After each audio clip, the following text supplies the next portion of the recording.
Hello guys! Welcome back to my YouTube channel. So, nandito na naman muli si Aldrino reporting for Saudi Living. Kasama natin ang dalawa sa ating mga ka-Saudi Living na si Kuya Dick at si Cherry. So, for today's vlog, ang content natin today ay what is the importance of social media. So, yan lang yung aming hihimay-himayin at i-discuss. Siyempre, may bawat isa may kanya-kanyang opinion kung ano yung importance, even yung pros and cons nito, iba di-discuss din natin. And later on, kamustahin din natin yung kabayan na nandito nag-work sa may Blue Garden. So, once again, nandito nga pala kami sa Blue Garden. Ayan. Formerly known as Fairuz Garden. So, ito ay located dito sa may Al-Khobar, sa isang island ito, dito sa may Khobar Corniche. So, yun. So, papakala natin yung ating mga kasama, but before that, kainin muna namin to. Then, tutuloy namin yung aming istoryahan about sa importance ng social media. So, kain muna tayo.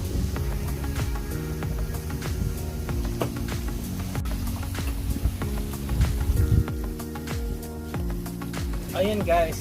So, kumustahin natin yung kabayan na nag-work dito, which is ang kaibigan natin na si Kuya Jason. So, Kuya Jason, hi ka muna sa Hello, vlog ko. ako nga pala si Kuya Jason from Pampanga. Nandito kami sa Blue Garden. Kailan ka nakatagal dito sa Blue Garden? Actually, more than 7 years na. Wow! Alos sa 1 year and 6 months kami sa Riyadh. Nag-transfer lang kami dito.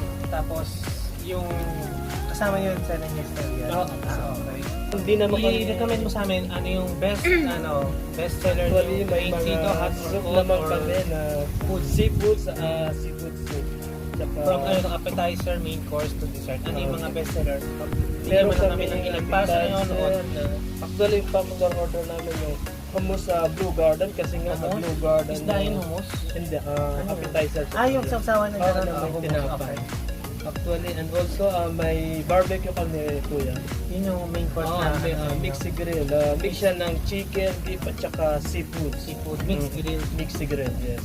Tapos sa dessert naman. Sa dessert, ayun yung best seller namin. Every time na pumunta kami dito, yun Ito, ang ano pangalan na ito? Yung fondant chocolate with ice cream. Fondant chocolate with ice cream na nawala na din siya. Vanilla ice cream. So yun yung best seller. Sa drinks naman, Pilison. Sa drinks, actually, May Arabic din ba kayo? Arabic meron naman. coffee? Meron. So, Pilison, invite ko na lang sila kung basta dito. Yung mga kabayan natin makakapanood. Kung may mga limang makakapanood, invite ko Kung na lang. alam, sa mga taong di pa nakakalam dito sa Blue Garden, bumisita lang dito sa Blue Garden Restaurant, dito sa Cornet, sa bridge Alcobara, bridge malapit sa bridge ng Bahrain. Yun lang. Thank you. Cherry, ang question natin ulit, yung nag-intro tayo, ano yung importance, yung topic natin ng social media? Hi, by the way, ako pala si Cherry. Nakikita niyo na ako before sa vlog niya, kaya lang ngayon naka-glasses lang ako, so baka hindi niyo ako makilala. Okay. Okay.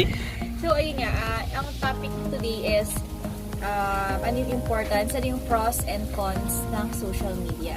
So, for me siguro, yung pros muna or yung advantages.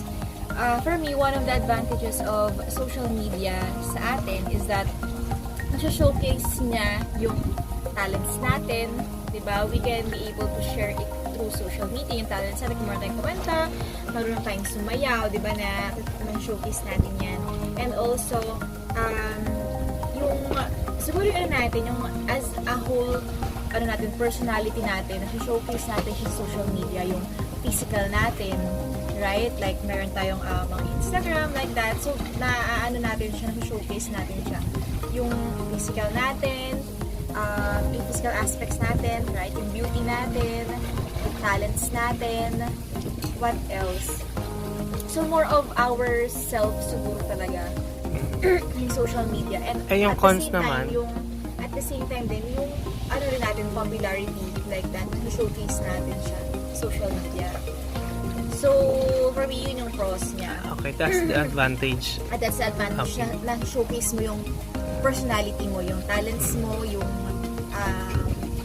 yung physical mo. Oh. Ganyan. Pero syempre kahit pa paano meron din naman siyang disadvantage. Doon Yes, yun yung meron topic tayong- natin na advantage. Yeah. So bigyan mo kami ng konting disadvantage ng Okay lang. So disadvantage, social of media. course, we know naman the disadvantages of social media nowadays, especially sa ating mga youngsters, sa mga kabataan, right? Kung ano yung mga nagiging negative effect niya. Actually, hindi lang naman sa mga kabataan, hindi lang sa youngsters, but also sa ating mga adults. Kasi parang minsan, we tend to focus more sa social life, sa social media life natin than our own real life.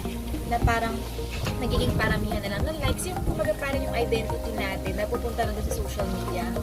Diba na minsan we want to gain more likes, we want to gain more followers to the point na gumagawa na tayo ng mga hindi yung mga kaaya-aya, right? Yung mga nagpapakita na tayo ng mga bagay na dapat hindi naman. Just to gain followers, just to gain that likes. Kasi parang feeling natin the more likes that we have, the more followers that we have, parang mas umaangat yung sarili natin. So parang nagiging ganun siya, nagigets nyo ba? Parang mas yung identity natin mas napupunta dun sa social media. Parang ganun siya. Nagka-create siya na parang another, I don't know, persona or something like that through the social media. So ayun, yun yung sa akin yung pros and cons. Okay. So tungkol sa ating topic guys, advantage ng social media para sa akin. Actually, binigay ko naman yung moment na maraming ma-share si Cherry bilang bago natin siyang kasama dahil taga dito na siya sa Cobar. So akin mabilis ko lang sasagutin tong ating topic. Ang advantage, isa sa mga advantage ng social media like itong ating channel na YouTube. Diretso na natin sa YouTube. Bukod sa meron tayong Instagram, Twitter, and Facebook. Diretsoin ko muna dito sa particular sa YouTube. Kasi itong YouTube, marami siyang advantage like ng mga LS kung tawagin or live stream. Madami itong mga nagagawa. Halimbawa, meron ako napupunta isang live streamer, pangalan niya Blissful CJ.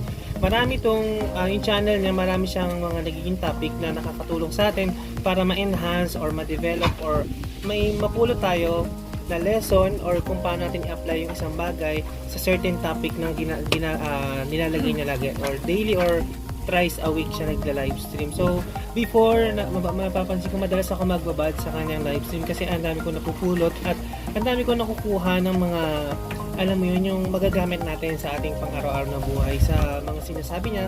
And may chance ka din na umakyat sa kanyang live stream para makapag-share ka personal, hindi ka lang mag-chat.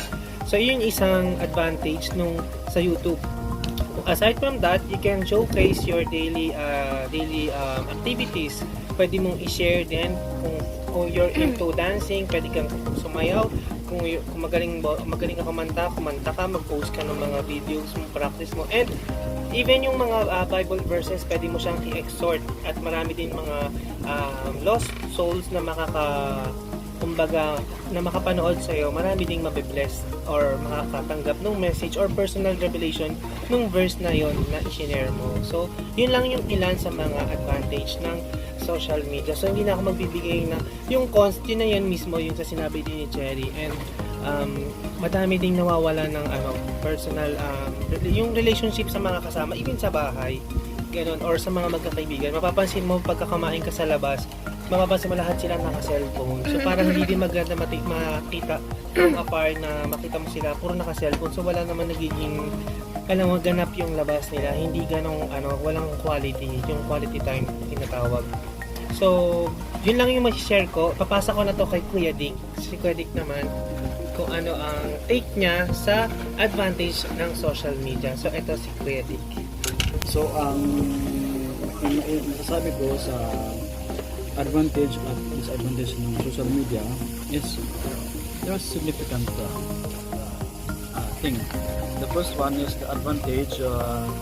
Yung social media is talagang nakatulong siya sa natin ngayon, generation.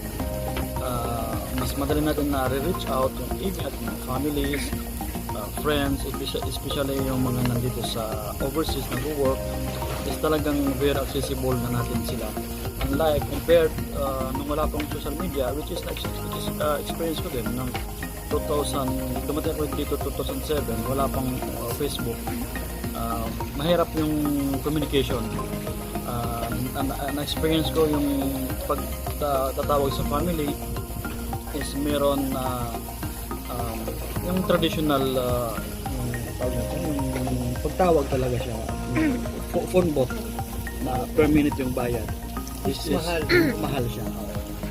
So yun ang experience ko. Minsan nagsusulat pa, sulat at that time padala sa Pilipinas. So kumusta yung family. Then dumating yung social media, is very accessible lahat at tips of our our fingertips anytime ay na-access natin yung family through messenger or video calls. Before yung Skype, pero ano siya, common siya, messenger or marami siyang platform ng sa social media. So at the same time is yung ating mga friends, especially dito as Christians, is madaling natin silang na-reach out, madaling pupunta kung ano man yung mga kailangan natin sa kanila, at madali tayong nakakapag-evangelize sa ganang paraan. Nagagamit ang media, ang social media sa ganang paraan. So dapat maingat din lagi tayo sa paggamit at maging wise tayo sa paggamit ng social media at magamit ang social media sa mas kapag-ginawa. So ayun lang guys. Alright, so thank you so much, Kuya. I think mahaba na naman ang aming nasabi kasi magandang topic 'yan. So marami talagang say ang bawat isa.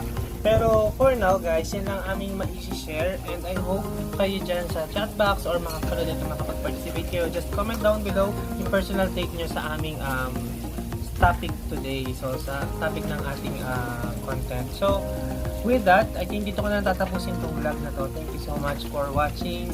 Don't forget to comment down below, like and subscribe at pakihit na rin yung notification bell para mag-update kayo whenever may new uploads or premiere si Aldrination Vlogs. With that, iwanan ko lang kayo ng mga katagang, it is blessed to give than to receive.